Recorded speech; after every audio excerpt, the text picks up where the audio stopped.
May isang economist na nagsasuggest na magkaroon ng wealth tax sa Pilipinas. Ibig sabihin, a tax on what you own, not a tax on what you earn. Alam niyo ba kung bakit? Kasi habang ang ordinaryong empleyado, automatic kinakaltasan ng tax kada sweldo, ang mga mayayaman halos walang taxable income na binabayaran.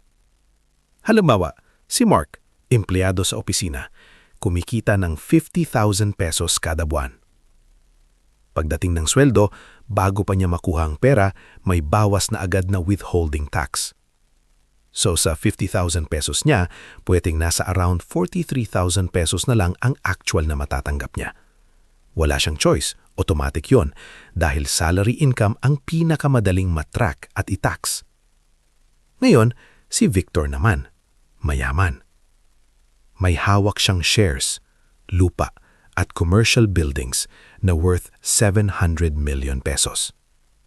Halimbawa, tumaas ang value ng shares niya mula 700 million naging 800 million pesos. Ibig sabihin, nadagdagan ang asset niya ng 100 million pesos. Pero dahil hindi niya pa ibinebenta ang shares, wala pang taxable income.